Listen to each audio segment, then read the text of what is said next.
welcome everybody to PEMA TV. Welcome to Friday, February 7th, 2014. And where's the year going? Up. Well, just for all of our viewers up here, that everybody that's known Kim and I for a while, and everybody kind of knows with our relocation to Texas and everything, we've kind of been out of practice. Well, guess what, folks? The Dynamic Duo is going out tomorrow night. Actually, I tried to make it sound exciting. Actually, anyway, way to back me up. Yeah, with but that we're also going with Josh and Martha Hazard Decker. So yeah, we're actually going to go investigate Kim's shop, and there's some stuff going on. There's all kinds of craziness going on. But yeah, we're getting back in the saddle again. Yeehaw. So the sores will be in the same spot, I'm sure. But speaking of Metaluna Boutique and Stones, Kim, what exciting item are we showing tonight? That's one of the newest items that's part of the boutique side. It's kind of a 1960s retro mini dress. Like a zombie cartoon dress. Yeah, it's a zombie cartoon dress because it says, fresh brains and all that kind of stuff. But it also has the holes on the sides like the 60s did. Mm-hmm. It's really cute. I actually sold one yesterday. That's awesome. And if you guys want to come see Kim and I personally, or Mr. Stephen LaChance, or Decordo Lawrence, you can catch us at History, Haunts, and Legends in Jefferson, Texas on April 12th.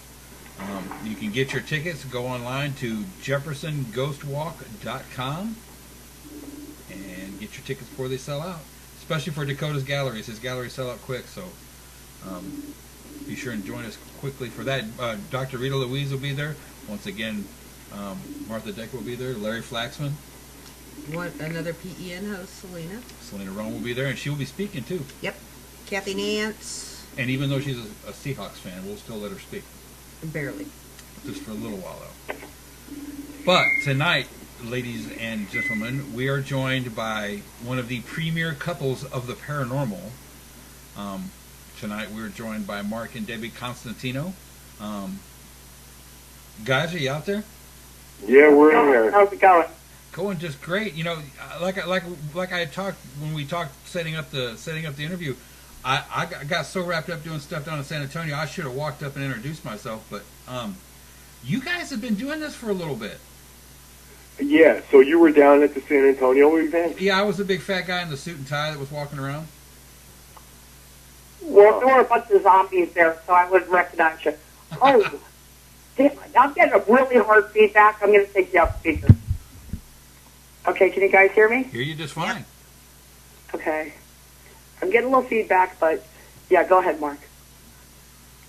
Yeah, no, we didn't know that you were down in San Antonio. Yeah, you should have came up and introduced yourself. Yeah, and just about the time I was going to start going and talking to Patrick Burns. I've been friends with Scott Grunwald for years. First time I got to meet Scott was down there. Yeah, he likes to investigate naked. That's how he is. Well, yeah, then Scott's got just that small case of ADHD. Yeah. Just a little bit, but just okay. a little, Yeah, just we a all little have something, don't we? Yeah. Scott's great. Squirrel.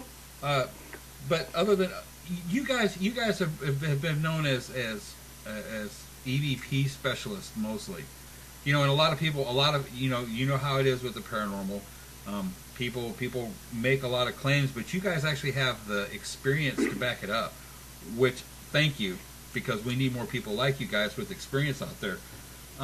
But why did you guys choose EVPs and not concentrate on photos or videos? Well, actually we used to. We would try anything that would get any kind of evidence because, I was kind of born into it. I was born an only child. I was born in my backyard led up to a cemetery. So I was born seeing, as an only child with parents that didn't believe in me. So I always, it was always a passion for me. I always looked for a way to prove it.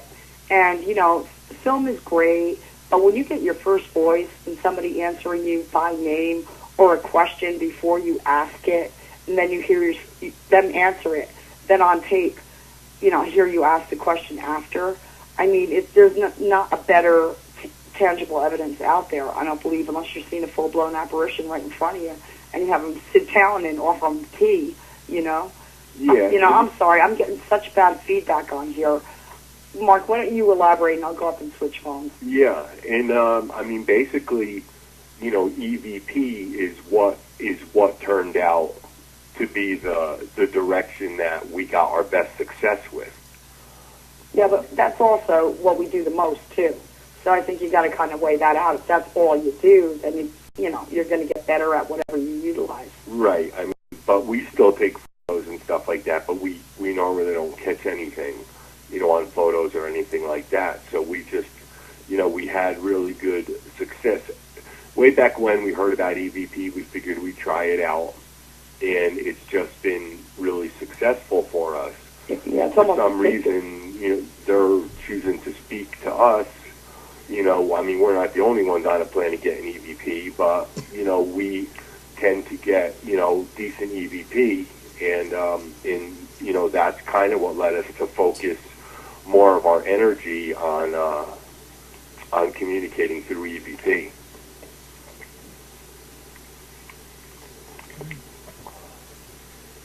Well, when you guys, and I'm very curious about this because we've talked several times to Michael Esposito.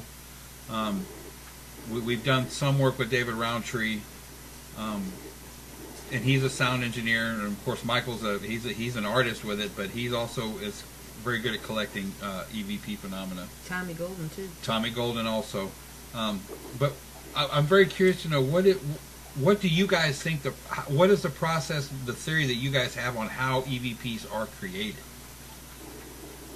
How they're created? Right. Yeah. Well, EVP,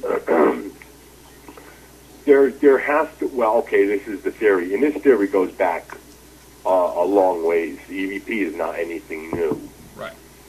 But the theory is that spirit has to have some sort of a noise to produce into their message. And we... Kind of like clay for a sculptor. They need something to make the voice out of, you know, and our theory is they use the internal noise of the recorder. But I do think that there's some cases, too, to where if you have a really clear recorder, you can put like a ceiling fan on very, very low, kind of hold that really clear recorder next to something that gives it some type of, you know, external clay, if you will. noise. Yeah, external noise or clay to mold, if you will. And, you know, well, that's my theory, but I'm sorry to interrupt you. Go on. Well, no, I mean, in the beginning when we first started, I mean, we experimented with, like Debbie said, the ceiling fan noise, running water.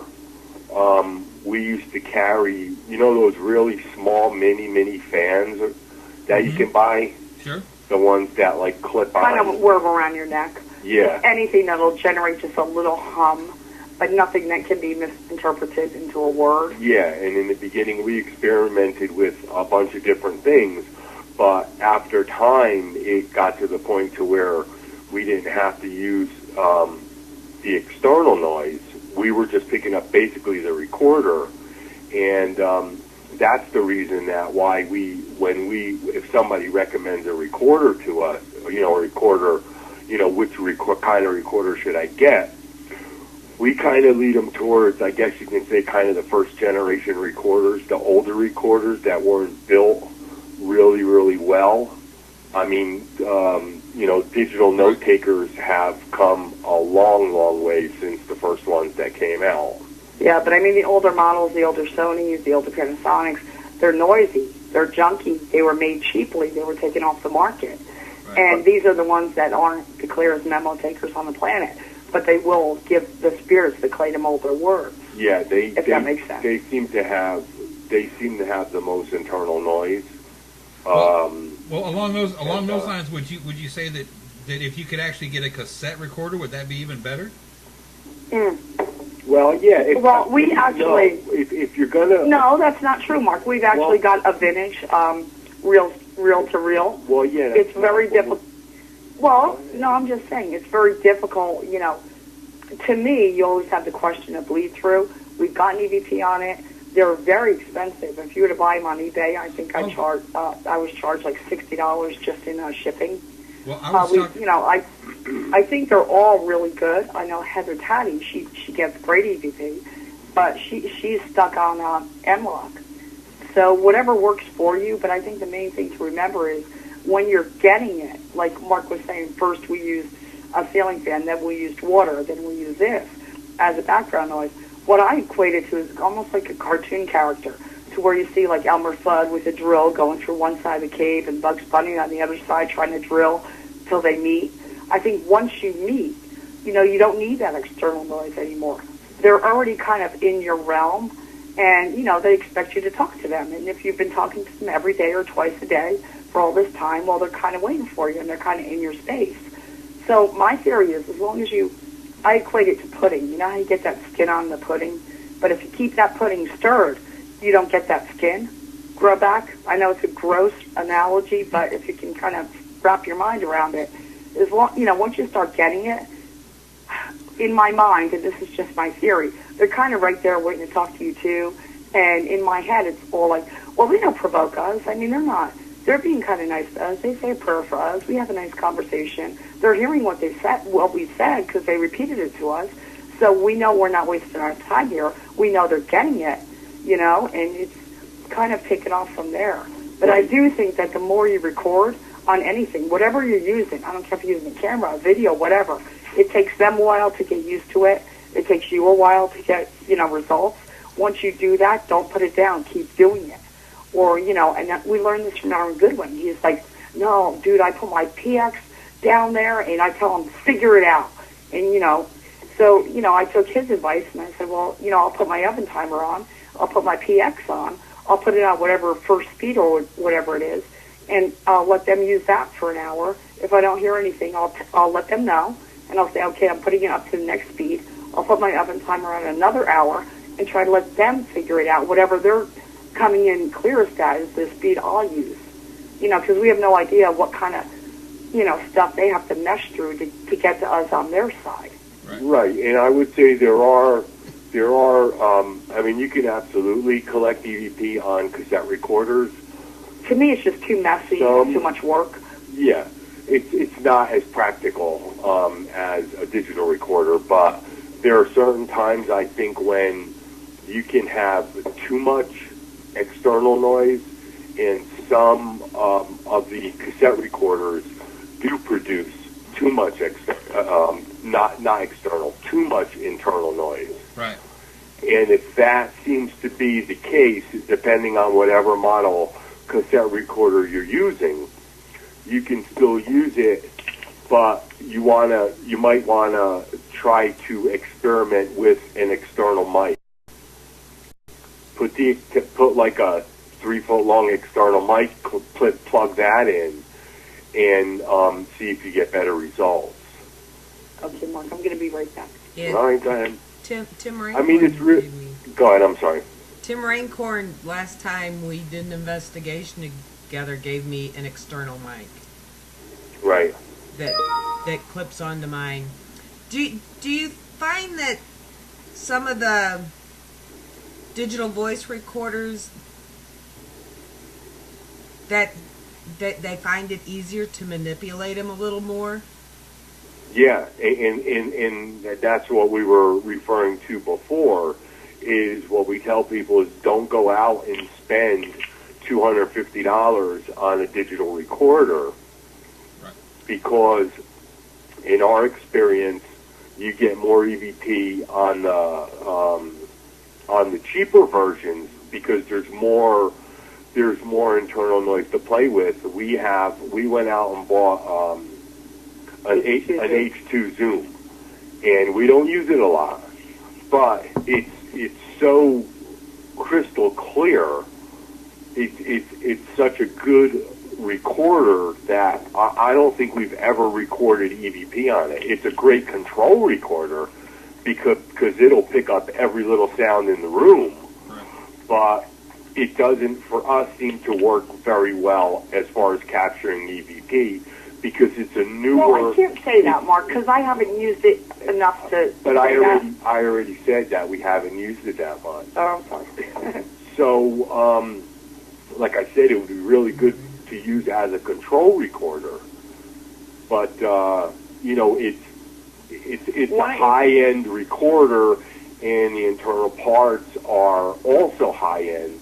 which is going to lead to less internal noise. And our theory, and like I said, the theory going back at least 50 years, is that they are making, they need, like the mold, like Debbie said, the clay to mold. They need some sort of noise in order to bring their voice forward. Right. Let me talk for a second. So let me say one more thing. Well, okay.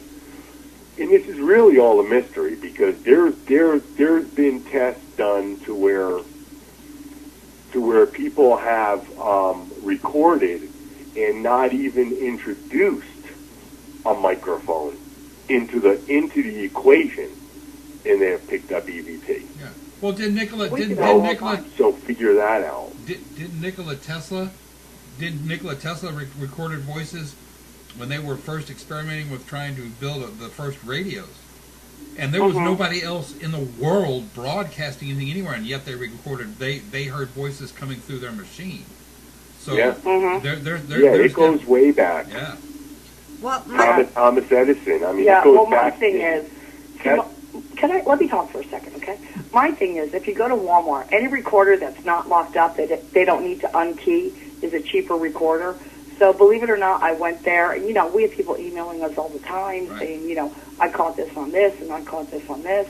So whenever I'm in Walmart and I have a few extra bucks, I always pick up a recorder. And I'll tell you, the Olympus, I want to say it's the DM10 or DS10. You get it for like $40 in Walmart. That gets great stuff, and I don't think it's failed me yet. There was also another recorder I got at Walmart for less than $40. It's kind of, my rule of thumb is buy it for $1 at a garage sale, or get anything that doesn't require a key at Best Buy, for them to open the case and charge you $200. It's the lower end noisier recorders that to us are yielding us the stuff. Now, that's not to say that there's not spirits on the other side that totally know how to speak and how to utilize a high-end recorder, because they're just good speakers on that side. So in my theory, but we've gotten EVP on the really high-end recorders. It's been Class A, but far and few between. Maybe one every 2 hours, to where when you turn on an older, junkier recorder, you'll get it like practically every time you turn on the recorder. So you can actually kind of say, okay, I heard you say recorder. What do you mean by that? And they'll be like, oh my God, she heard her say that. Well, let's stand here and let's tell her some more. And before you know it, the room gets colder, darker, and you're carrying on a conversation with whoever we're talking to. Well, I actually use that particular Olympus. And oh, do you like it? I love it. But see, that was kind of where my question was going as far as them manipulating it. It's been around I've had mine for almost 5 years. Well, now we'll be out somewhere and walking around, and I have like the Velcro shoulder holster for it. So I'm not touching it at any time. And it's gotten to the point now to where about every third time we go out, it'll start going off by itself, and it's like playing what has already been recorded. So I'm wondering... Right, is it possible that you don't have a hold feature on it? No. No, I have a hold feature. It's being manipulated internally. She can literally turn it off, put it in her holster, taking a break, going outside, whatever. And it'll go back on and start playing what was already recorded. I've had that happen too. So you mean the recorder automatically turns itself on? Right, it's been around so long that they've figured out how to manipulate it more than just speaking through it. They're actually playing with it now. Yeah, and maybe they're saying, hey, lady, you can't take a break. We like you. We want to talk to you. Keep going. You can't have that cigarette right now. Right. You'll be walking down a hallway, and all of a sudden you'll hear your own voice, and it's like, what? And the recorder goes back on. We've had that happen with various equipment, too. Yeah, but then you also have to take into account that maybe it may just be a malfunction. Well, it could be. In the recorder, that for whatever reason, it just turns itself on for no reason at all. But she's saying that she has the whole feature on. Well, Mark, what I'm saying is after the third time of her bringing it to me and checking it and taking the batteries out, putting the batteries back in, clearing the memory, and it does it again, I'm not gonna. It's not an attachment with her per se, but there is something that's around her all the time. That Right. when she goes out and turns this particular piece of equipment on, and I want to say it's a child spirit that's doing it, because it happens so often now. And I mean, I can have the hold feature on. I can have the thing completely shut off, and be walking down the hallway, and all of a sudden, here it goes again. And you know and Debbie, well, I'm sure both of you guys know this. With that particular Olympus, you have to push like 2 different buttons to make it go on and off. It's not an automatic. It couldn't like bump into something and turn on. You got to hit like 2 different buttons. So Yeah. especially to make it playback or record, because you have to select a file. That's the whole thing. It's being manipulated somehow, and it's just interesting stuff. But like that's her personal one. I have 2 of the even cheaper RCAs that we have gotten some absolutely incredible stuff recorded on. Oh, I've got some good stuff on the RCAs too. Yeah, with the little slide out USB port, gotta love them. Yeah, well, I have so many recorders. It's just we're so backed up on editing and all that, and with stuff. So we basically use what we have. But yeah, for this trip though, I want to bring like. Do you guys have Mark? Bunch of different ones. Specifically, Mark, do you have a specific piece of equipment that you prefer? Yeah, we use the older Panasonics. Uh-huh. I mean, when push comes to shove, I think the older Panasonics are the best for us. But like Debbie said, see, the thing with recorders that we recommend are recorders that you're going to have to find on eBay. Right. Because they're no longer manufacturing them. And I hate to say this, but the Olympus we were talking about as well, I believe that's discontinued too, because I bought one about a month ago in Radio Shack because they're no longer making them. Yeah, I bought mine at Radio Shack, almost 5 years ago. Yeah, well, if you see any more, scoop them up while you can before they get on eBay. It's horrible how this works, but it's just how it is. And the thing of it is, too, that a lot of people need to keep in mind is that, yes, they work, and yes, they get good EVP, but guess what? When one breaks and you pay $1,500 for one, there's no parts. There's nobody to fix it. Panasonic is not making any more. Yeah, but if you bought it at a garage sale for $5 and you drop it, you don't feel nearly as bad as if you drop a $300 Zoom. Oh, hell yeah, no. But what I'm saying is, like, these older Panasonics are going, I think what had a lot to do with it, I don't know about a lot, but, we did the live event at with Ghost Adventures on their first season. And so we were getting stuff left and right. Well, everybody was like Googling, what kind of recorder? And the price shot. We could have used a tin can. It wouldn't have mattered. The price of tin cans would have went through the roof. But the whole thing with it is, just stick with what you know. Go to a garage sale, get cheap stuff, whatever. I would bet you if you go in Walmart tomorrow and you buy a recorder, say no less than $40. If you work with that recorder for a week, I bet you sooner or later you'll get it to chirp. You know what I mean? I guess our point is you don't really have to drop all this crazy money for a recorder. They'll all work. It's just more of a matter of, it's almost like a guitar laying there. Now, you're either going to play that guitar or you're not going to play that guitar. Well, if you don't play the guitar, the guitar is not going to make any music. But if you do play it, then guess what? The more you play it, the better you get at it. It's like anything else. It just kind of annoys me that the price of recorders are as high as what they are, especially when people don't realize, if this thing breaks, I can't fix it. Right. Yeah, I mean, I think it was a week ago. I think it was about a week or two ago, and one of the Panasonics was up on eBay, and it was being sold for $1,700. Youch. For a 25 for a $25. And it's brand new and it's this and it's that, but they need to realize it's brand new, but it's been sitting in the box for 16 years.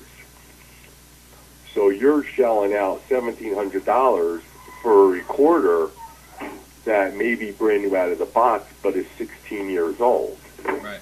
You're paying $1,700 for a $10 recorder. You just have to be really careful. Well, and not to mention they're not even worth nearly $1,700. That's ridiculous. Yeah, right. Yeah. Well, and then it becomes a game of one-upmanship, because that does happen between teams and between well, between teams, basically. Well, I got Yeah, this, well, and I spent this much yeah. for it. You've got an 8-camera DVR. Well, I'm better than you. I got a 12-camera DVR and 3 K2s because I might run into 3 doors. Well, I what need can to you hold. do with them, though? Well, You know? K2s are great to hold open doors. Hey, I use dowsing rods. Yeah. No batteries needed. There you go. Well, and Debbie, Or you I should know say they use you, right? I know it mentions on the website, and a lot of people already know this, that you have Mark is a more technical guy, and you have a more spiritual connection with what goes on. But I wanted to ask you guys' opinion of the metaphysical connection that the paranormal has, and how people, how should people, in your opinion, how should people view that metaphysical connection? Well, I'm not really. It's kind of a vague question to me. Metaphysical, kind of like is another word for the paranormal to me. So how should people view it? Well, I view it as it's absolutely real. I have no doubt in my mind. You know, it's one thing to say, well, you know, you've been around the block a couple times, whatever. But I was seeing this stuff since childhood. Mm-hmm. So, you know, I absolutely know it's for real. I believe in good. I believe in evil. I also believe. You know, whatever you are into, whatever you're looking to get, you'll receive. You know, if you're looking to, how can I equate this? You know, you can Google anything you want on the internet. You can Google demons and get in that demon frame of mind. And, you know, you better believe the more into the dark side you'll get, you know, what you're looking to reveal, you'll receive. The same thing with angels. I know in my soul it's real. I believe we're only seeing the tip of what's out there, the tip of the iceberg. You know, it's like the Titanic sunk. Well, it struck what's beneath it. We don't even know what dimensions we're working with. We have no clue. I've doubted myself so many times by the intelligence of the voices we're getting.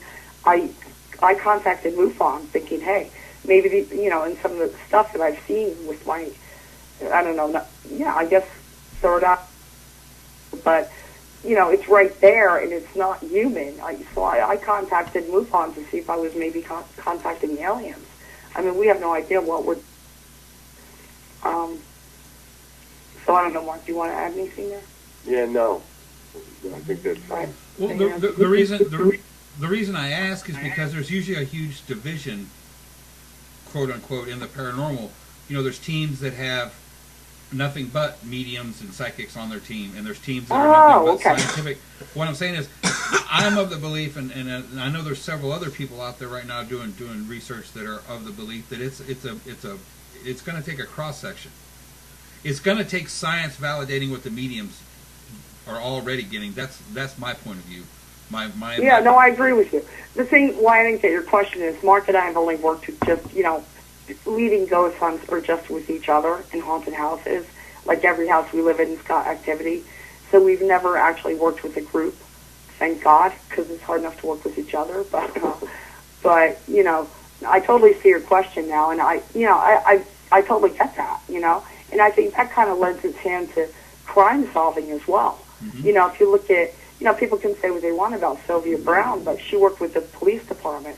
She gave clues, and the clues were revealed to be real.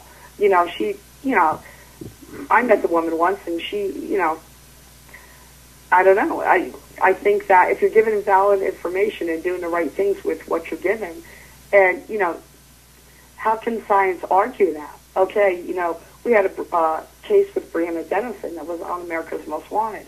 It was in Reno. We were traveling all over the country. Our kids were younger. They were still living home. We would leave them home, and then we would come back, and we're like, oh, my God, there's the serial killer. So we went to the location.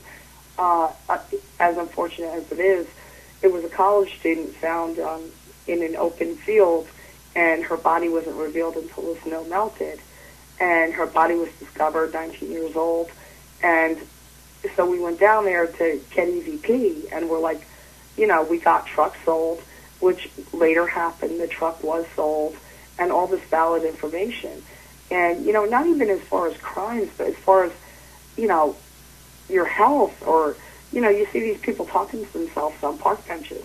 Well, it's my belief they're talking to someone, and if somebody was actually recording with them, you could pick up the voices of who they're talking to. Mm-hmm. And I think if we can validate this through mediums and through science and through the police department and whatever, and we all come together instead of bump heads, we could take this to a much higher level.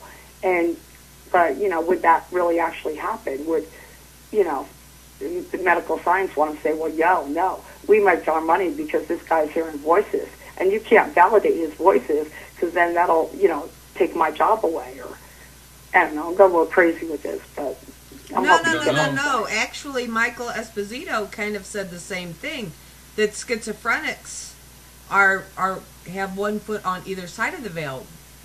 That they're I totally believe that. That makes total sense to me. They're always hearing voices and carrying on the conversations on the park bench. But are they? Is there really a mental issue, or are they actually, carrying on real conversations? Or are they actually the ones that are more pressed on the portal than the rest of society? And they don't know what's reality. It's funny. Billy Exposito, he's my friend on MySpace. He does a lot of things on my comments and stuff. You know who he is, Mark, right?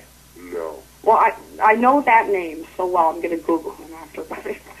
But yeah, it's you don't know. Yeah, Debbie's kind of been saying that all along. I mean, no, I've been trying to get more. See, I'm the more adventurous one. I'm the one saying, let's get him a Happy Meal. Let's get him like a little airplane baka if they're talking on a park bench. Let's say, here, this is for you. If you don't mind if I just record you for 2 minutes, I'll play it back. If you don't mind if I use it just to prove your credibility, And I mean, how can that hurt? You're doing something for society, for science, for mental health, for everybody. One of the experiments we've done, we've gotten some really great responses on talking about two subjects, food and sex. Sex will do it, yeah. And you get by leaving the recorder on, don't take me there. Well, and food. I mean, you start talking about pot roast and spaghetti, and you get all kinds of comments. Yeah. Or biscuits and gravy. Or biscuits and gravy. Bacon. Grits, depending on what part of the country you're in. But I mean, you That's interesting. That makes sense. Those primal urges tend to come out. Well, what's interesting is, can they really eat? Because we work with shamans, and I do Day of the Dead, or at least I try to if I'm in town.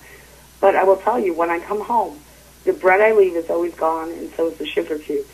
If I'm out of town for Day of the Dead, but I'll say, like, what kind of food do you like? And we'll leave them. Native Americans believe you give them whatever you're eating. You feed the people. You give them the first cup of coffee in the morning. So I don't do it like I should. Shame on me, but give them a little shot glass of coffee. Even if you have the time, ask them, do you like cream and sugar? But they always get the first bite. And I always thought, hey, Day of the Dead is once a year, November 3rd. But Native Americans believe, no, it's every day. Right. So, and I think they notice that, and I think they know your knowledge, and I think they're kind of in your head, and they kind of see you, gaze at you, see what kind of aura you're putting out, and say, no, they know. And if you know and you're not doing what you're supposed to be doing, then why should they waste their time talking to you? Does that make sense? It's all about respect. Yeah. It's all about respect. I agree. A lot of people, especially, I don't want to say on the convention circuit, but a lot of people that, much like you guys, that speak at a lot of conferences and teach a lot, I always enjoy asking you guys this question. A lot of people talk about how to protect yourself when you go on an investigation. Or is there any particular rituals that you two guys do before or after that you would suggest for others to do to protect themselves when they go on an investigation? To be honest with you, I pray every day, and I pray several times a day. Also, what I've learned to do is I'll go to a church gift shop, and I'll just buy these little laminated cards. I'll even be in the room by myself. Nobody else will be there. I'll say the prayer to the dead. I tell them, you can read these words with me. I'll hide it someplace in the location, and I'll say, this is for you. Wherever I am on the planet, whenever I say this, it's meant for you guys too. The prayer for the lost souls in purgatory. And it's a Catholic prayer, and I don't know if it goes anywhere, but, that's regarding them. When you're talking about regarding yourself, I don't know. I think the more you do this, the more chance you have of picking up stuff. It's almost like working in a hospital. Like you're working in a hospital every day. And then your body kind of gets immune to some things, and antibiotics won't work for you. Or, but you're out there every day, and you're doing these people, and you have no idea what disease you're handling. It's like almost, I equate it to snake venom, too. It's like you're a snake handler. You get bit. Well, that snake wasn't poisonous. Throw it to the side. That snake was. But you've built enough antibodies to fend that snake off. Now you're dealing, oh, that's a cobra. Oh, crap, what do I do now? And it's kind of, you live and you learn. But I feel whatever you're doing, as long as it's good force, as long as it's good for them and good for you, and, you're praying for your highest good, I feel that's the best. But I'll tell you what, if you know of anything that will keep them out of your house, and I don't know anybody, to be honest with you, that records and to the extent that we do and comes home, and we probably should have some kind of prayer. I Google exorcism prayers and all that. In fact, I have a book from eBay, exorcist prayers and all this. And, I say that, I believe it, I feel it, but I don't know, maybe it's, not just me living in the house, and maybe the whole household has to feel that, I don't know. But it could be worse, but our home could be better, I would say. I don't really have an answer to your question, okay, Eric? I'm rambling on here trying to figure it out, but I don't have an answer. I know that I don't personally protect myself as well as I should. I do know when we do our lectures, we do point out that that's probably the most important part, if you're going to decide to investigate the paranormal. And let me interrupt you real quick, though, because if something latches onto you, all right, so it's piggybacking you, and it comes back in your house. We have 2 ghosts in our house that we know of from the past couple of weeks, Pete and David. Now, Pete and David, to me, just, physically, mentally, and spiritually, and through EVP, seem to be ghosts. I believe they're ghosts. I believe they're dead people. But now I go to a vein in hell somewhere, and I come back here, and I don't protect myself.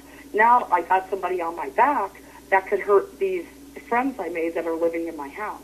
Right. So it's not only just worried about you, your family, your pets, anything that's alive in your home. It's also, what kind of people trusted you from a location, came to your house, followed you home. Not that anything should, but I do believe, regardless what people say, if they gravitate toward you, whether you're doing EVP or not, if you're sensitive, they're going to gravitate toward you. Mm-hmm. If they like you, if they watch over your shoulder as you're on Facebook and they kind of dig it, and you're into the other side, then they'll stay at your house. I don't think you can really kick them out unless it's an evil spirit and clergy and that type of thing. But I don't know. Yeah, I brought home a few kids. Yes, she has. She is the kindergarten teacher of the paranormal, I think. She brings home child spirits from almost everywhere we go. She even brought one home from Home Depot once, didn't you? Yeah. That's funny. This is another one that we tend to ask our more experienced guests that we have on. What's the biggest problem? Because I know you do a lot of I don't want to say training ghost hunts, but at the events you'll be part of an event that's a paranormal research or a ghost hunting event afterwards. So I know you've seen this. What's the biggest problem that you've seen from newer investigators, and how should they correct it? Oh, the biggest problem is going off on your own, thinking you know what you know, and talking while you're recording. That's what I think. Also, if you're going to pay the money to do this, you might want to, I'm not saying, who we are or anything like that, but any of the speakers. These people are hired because they're pretty much top-notch, or you wouldn't be hired. So listen to what they have to say. Don't, party all night long and miss the 10 a.m. lecture, because that lecture could be worth the price of your ticket. These people are golden. The ones that have been around for years, and will be around tomorrow when all this paranormal shine dulls, these are the people you need to listen to. And, I know Mark and I are really excited. We get to work with Chris Dedman, and I don't know if you guys have heard of him, but he's done a lot of work in Valeska. We're actually doing the Valeska Axe Murder House in August. We started creating our own events, but I think the beauty in this is, we've met Chris several times, but never ever got to work with him. And I think that happens a lot on the other side of the table when you're a speaker. When you go to an event, you get to work with everybody, but when you're a speaker, you do your own thing, you leave, you fly back, but you don't really get to interact with anybody.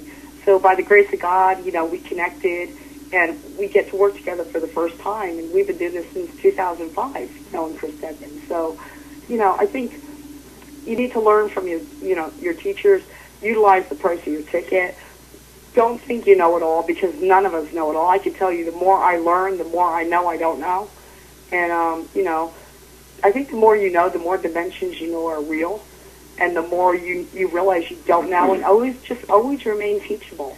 And I don't care who you're talking to, just the one first and foremost, I would say, don't provoke, because you want to work as a team, whether they're dead, they're alive, whatever. But don't, I wouldn't want somebody in my group provoking, so why would I, go into 7-Eleven and say, give me that pack of cigarettes right now. Give it to me right now. It's like, you ain't getting your cigarettes, dude, Right? It's their choice to talk. Just because you have the best equipment on the planet doesn't mean they have to talk to you, And I think you kind of earn kind of respect on their side is like, okay, I'll hire them. Or, okay, all right, yeah, maybe if I'm looking at management, I'll pick you. Or whatever. But just do the right things, make the right choices in life. And, if it's your passion, it'll come around. And real quick, I think kind of a quicker, more simple answer is, I think the most important I really thing, liked my answer. I thought it was to the point. It was very good. I liked it too. Okay. But I would say probably the most important thing is being certain that you are controlling your environment. Don't drop As far as sound. As far as when you're investigating. I mean, don't just drop your recorder down on a table and come back an hour later and listen to it 2 weeks after that at your home, because once you walk away from your recorder, you have lost total control of the environment in which it's imperative that you control.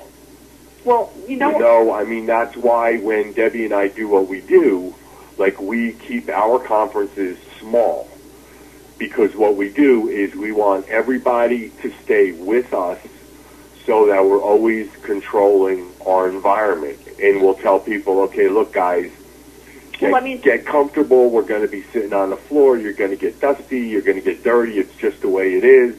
We'll give everybody 5 minutes, pull out whatever paranormal equipment that you have, you want to use, you want to put it in front of you, you want to put it in the corner, you want to do whatever, you want to stretch out, just get yourself comfortable, because once we start recording, we don't want any whispering, we don't want a lot of shuffling around, and by controlling that environment, it's inevitable. When we lead investigations, it's inevitable that it's going to happen to where somebody whispers.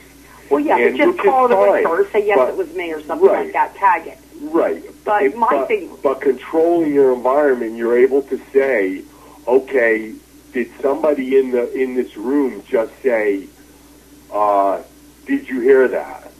And then we tell the person, it's fine if you do it. It's going to happen, but just tell us that you did it, so we can say on the recorder, that was not an EVP. Right. And I think the beauty in what we do, and I think a lot of groups are doing it now, is playing back right there on the spot.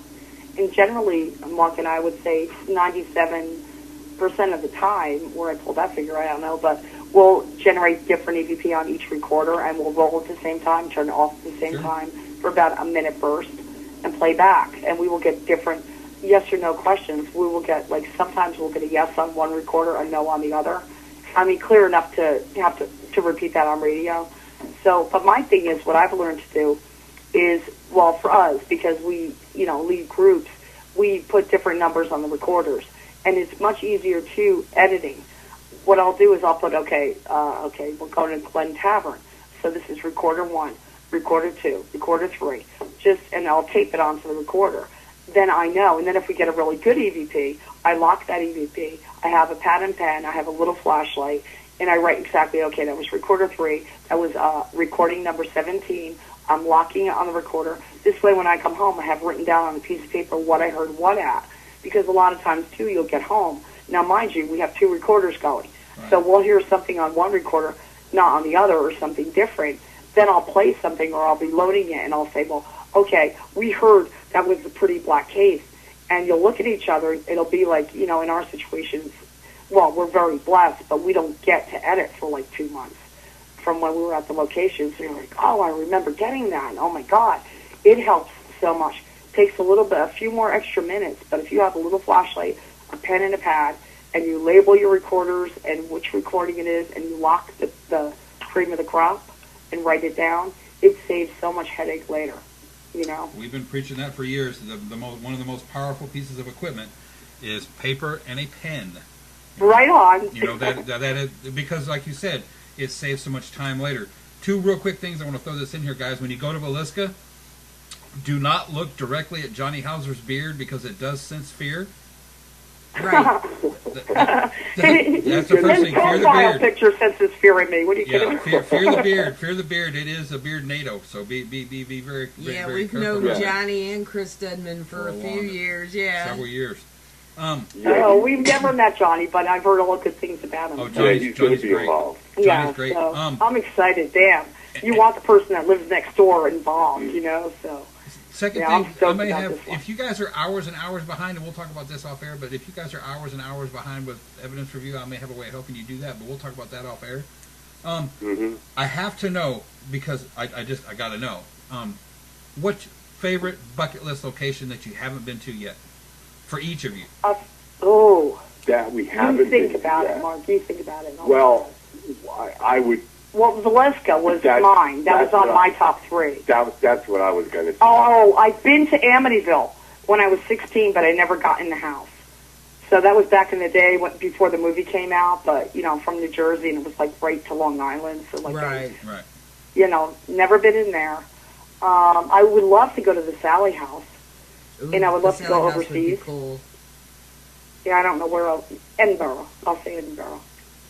I probably on the top of my list would be just take a trip to Or Bavaria. Ireland, and just like spend a week like in a haunted castle.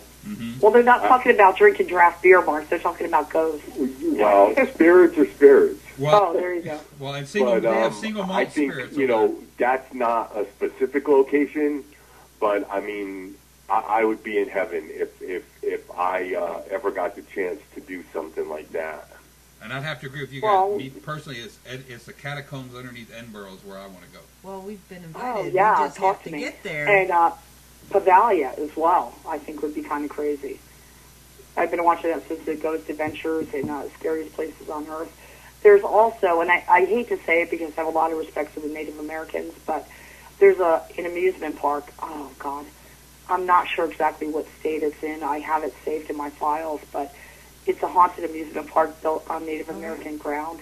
I don't do Native American burial ground, but it just seems so fascinating to me. So it's the guy. I know. I'd be interested in that. I know. You know the guys from on Scotty Rourke's network on Z Talk.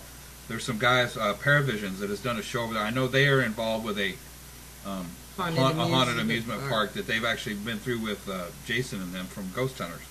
I don't know. I don't know if that's the same. That may be the same park, and I think it's in Ohio or I think Michigan, it's Ohio. somewhere up in there. Yeah. Yeah, I'm not sure. I have files of records and records and records, and if we get in that area, then I pull that file out. But yeah, no, it looked amazing to me. And also, now that I'm thinking, another place I'd really, really like to go to is it's that brewery, Moon River Brewery, I think it is. Oh, in Savannah, Georgia, yeah. Right. That place is supposed to be rocking. I mean, you know, we've talked to, you know, we know the Ghost Adventures and stuff, and Nick had said that was one of the most active places they've ever been to. Oh, I got to tell you, I wouldn't mind going to Gary, Indiana, and I wouldn't take it any further. What about Sloss? Have you guys been to Sloss? No. Well, no, I wanted to do that, but Mark got like a ants in his pants, and he felt like not doing it. But you guys like that place? We haven't been there. That's one of the places I want to go Yeah. because a lot of people we know that have been there, and these are people The from only both ends of the thing, spectrum. we've heard it's really active, but we've heard that there's a train that goes by, like, right. There's a train that goes by Villisca, too. So what? Well, I'm just that's saying. like There's a going. train that goes by our house. So That's what? like going to And Fort we Mifflin. were- Fort Mifflin is right by the airport, but Fort Mifflin is still a great location. That's another one. That's another place that I'd like to go to. We can hook you Because up. we hear so many good things about it, and one of these days, I think we're going to try to, and I'm speaking for myself, but one of these days I would love to try to set up one of our own events at Fort Mifflin. Yeah, I would too. Also, too, the Star of India in San Diego.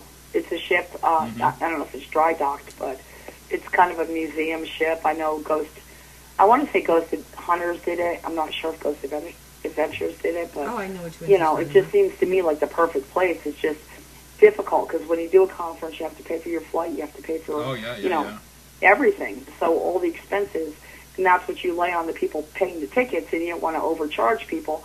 But it's a very small ship, so you can't get that many people on the ship. You know what I mean? So you kind of got to weigh all that out when you're doing your own conferences. But I would love to do it. Yeah, and that's basically our issue in general. I mean, when Debbie and I do our own conferences, we set out to put a maximum of 25 people, sell 25 people 25 tickets, because we want it to be intimate. We want the people to get 100% of our time, and it's a lot easier when you have a smaller crowd.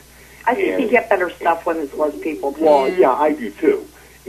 But that is where we kind of are limited in places that we're able to pull off conferences at, because let's face it, there are some places out there that are just not willing to work with. Well, I mean, that's not true. I was talking. I thought. Unless it was a doppelganger. Well, really quickly, I contacted the Myrtles because, to be honest with you, that, aside from the house I grew up in, is the most haunted location I think I've ever been at in my life, to where I've experienced a full-blown apparition, movement, poltergeist activity. Actually had a stranger witness the sound of somebody residually being hung. I mean, this is all in one evening. So, I called the Myrtles, and what they want is you to rent out the entire Myrtles, which is fine, and it's a beautiful place, and it would all be yours, and they will work with you, but it is expensive. Yep. So, and, when we're on the other side of the country, to have to pay your plane tickets and know what you have to meet your bills at the end of the month, and you're not trying to rape people, but, you have to do what you have to do. And a lot of times what we'll do is go on Facebook and say, raise the hands, who's interested in doing this? Is it worth our time to, delve over here? And, we got great feedback from Iowa. And Iowa's a place that, I've always wanted to do. So I'm doing it regardless. And if you want to come on board, great. If you don't, that's great too. But so we're looking real forward to that. But yeah, Johnny will take good care of you guys up there. Actually, I hear nothing but good things about that, man. Listening to them, we actually hang out in the same crowds. We've just never met. Okay. Because we've met, I mean, as far as Ghost Adventures, the only one we don't know is Nick. Yeah. Okay. Yeah, they're all cool. They're all one is just cooler than the next, That's how the Ghost Adventures I love Aaron. Yeah, Aaron is cool. And guys, I hate to do this, but this hour just slipped away from us. People can find you guys at www.spirits-speak.com. And they can there's contact info on there. Oh yeah. Yeah, you could click the banners on the homepage, take you to our events, and yeah. Right now, the only event we have up is we're doing. I think we're up to Con 11, and it's at the Glen Tavern Inn in Santa Paula, California. And as a matter of fact, it's going to be next weekend. It's going to be February 16th and 17th. And included in the price of a ticket is your room for 2 nights and a dinner on Sunday night. So and also we'll have Chad Lindbergh on board. Chad Lindbergh's going to be there. Not sure if you know who he is. Fast and Furious, Ash from Supernatural, and who else? We'll have Jason Gates, his partner in crime, the Haunted Collector fame, and then we'll also have David Oman. Who owns the house next to the Sharon Tate murders. We've been to his house. It's damn haunted. So yeah, and what's really interesting is the Ghost Adventures did an episode at David Oman's house, and it's going to be airing that weekend, that Friday. It's going to be airing Friday, Saturday. Ghost Adventures. No. changed to Ghost Saturday. No, it changed to Saturday. I'm not So- my bad. So David Oman's home, and the Ghost Adventures investigation is going to be featured the day before our event. So David's going to be there. So, I mean... And he's awesome. He loves the paranormal, and he's just one of these people you're like, damn, I'm glad I met that guy. And if you saw Paranormal Witness, his house was featured on that. So. Yeah, David's been interviewed on the network a couple of times, and he's in an interesting location. He's kind of like, Johnny's not living in the axe murder house, but he's right next door. David kind of lives in the middle of it, because he was talked about stuff moving around in his house.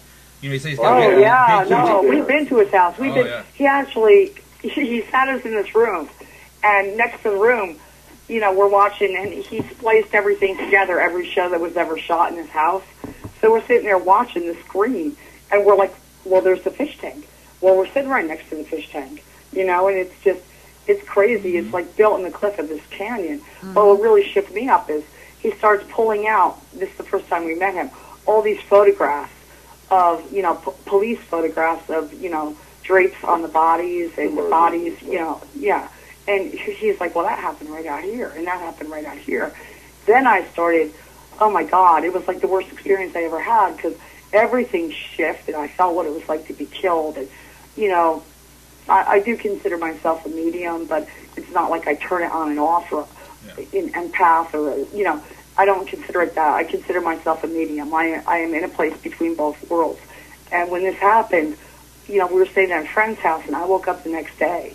And it was like I couldn't breathe because there were so many people using my body as a vessel that, like, I woke up and I was, like, out of my body and I couldn't get back in my own body, if that makes sense.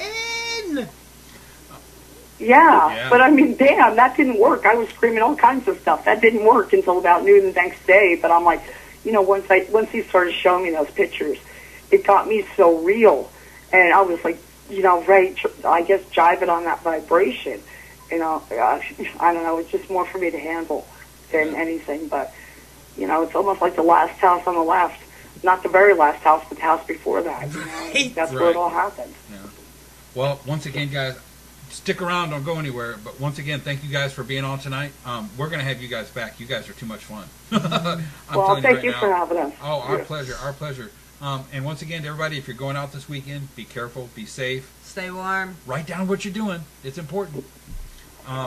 And we'll see you guys Monday night for Just Saying. You guys are having on somebody. Because my calendar's way over there. So be sure and tune in every night of the week. We have live stuff going on over every night of the week, and we'll there. Yeah, we're in there. How's it going? Going just great. Like I talked when we talked setting up the interview. I got so wrapped up doing stuff down in San Antonio, I should have walked up and introduced myself. But you guys have been doing this for a little bit. Yeah, so you were down at the San Antonio event? Yeah, I was the big fat guy in the suit and tie that was walking around. Well, there were a bunch of zombies there, so I wouldn't recognize you. Oh, damn, I'm getting a really hard feedback. I'm going to take you off speaker. Okay, can you guys hear me? Hear you just fine. Okay. I'm getting a little feedback, but yeah, go ahead, Mark. Yeah, no, we didn't know that you were down in San Antonio. Yeah, you should have came up and introduced yourself. Yeah, and just about the time I was going to start going and talking to Patrick Burns. I've been friends with Scott Grunwald for years. First time I got to meet Scott was down there. Yeah, he likes to investigate naked. That's how he is. Well, yeah, then Scott's got just that small case of ADHD. Yeah. Just a little bit, but just okay. a little. Yeah. Just we a all little have something, don't we? Yeah. Scott's great. Squirrel.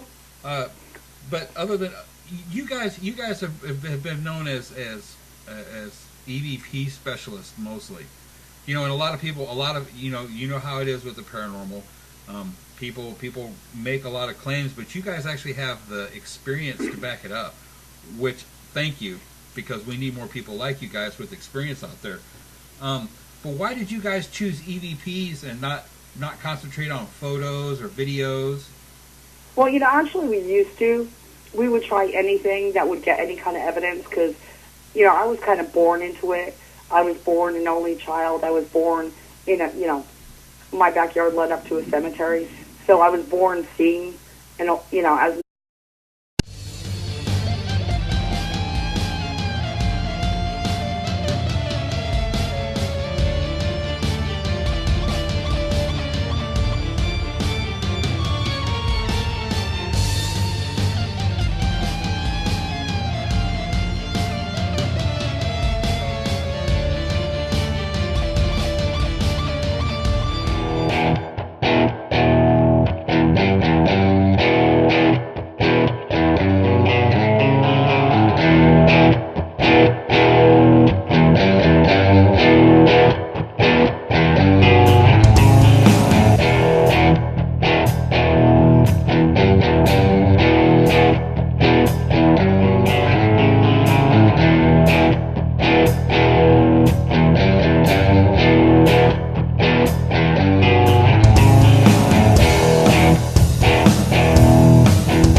Welcome everybody to PEMA TV. Welcome to a Friday, February 7th, 2014. And where's the year going? Up. Well, just for all of our viewers up here, that everybody that's known Kim and I for a while, and everybody kind of knows with our relocation to Texas and everything, we've kind of been out of practice. I'm an only child with parents that didn't believe in me, so I always, it was always a passion for me. I always looked for a way to prove it. And, film is great, but when you get your first voice and somebody answering you by name or a question before you ask it, and then you hear them answer it, then on tape, hear you ask the question after. I mean, there's not a better tangible evidence out there, I don't believe, unless you're seeing a full-blown apparition right in front of you, and you have them sit down and offer them tea, Yeah. I'm sorry, I'm getting such bad feedback on here. Mark, why don't you elaborate, and I'll go up and switch phones. Yeah, and basically, EVP is what turned out to be the direction that we got our best success with. Yeah, but that's also what we do the most too. So I think you got to kind of weigh that out. If that's all you do, then you're going to get better at whatever you utilize. Right. I mean, but we still take photos and stuff like that, but we normally don't catch anything, on photos or anything like that. So we just, we had really good success. Way back when we heard about EVP, we figured we'd try it out, and it's just been really successful for us. Yeah, for some reason, they're choosing to speak to us. I mean, we're not the only ones on a planet getting EVP, but, we tend to get, decent EVP, and that's kind of what led us to focus more of our energy on communicating through EVP.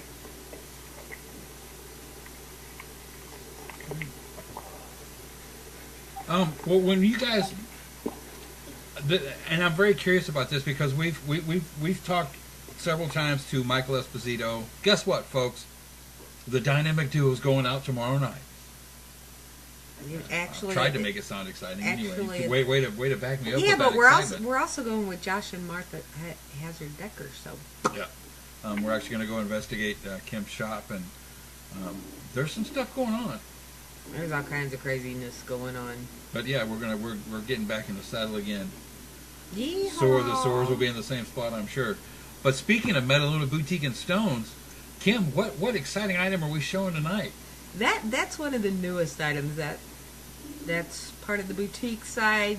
It's kind of a 1960s retro mini dress. Like a zombie cartoon dress. Yeah, it's a zombie cartoon dress because it says, fresh brains and all that kind of stuff. But it also has the holes on the sides like the 60s did. Mm-hmm. It's really cute. I actually sold one yesterday.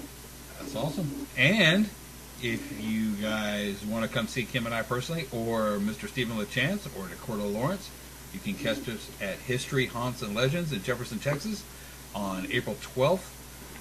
You can get your tickets. Go online to jeffersonghostwalk.com and get your tickets before they sell out, especially for Dakota's galleries. His galleries sell out quick, so be sure and join us quickly for that. Dr. Rita Louise will be there. Once again, Martha Decker will be there. Larry Flaxman. Another PEN host, Selena. Selena Rome will be there, and she will be speaking too. Yep.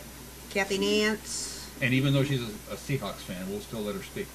Barely. Just for a little while, though. But tonight, ladies and gentlemen, we are joined by one of the premier couples of the paranormal. Tonight, we're joined by Mark and Debby Constantino. Guys, are you out there?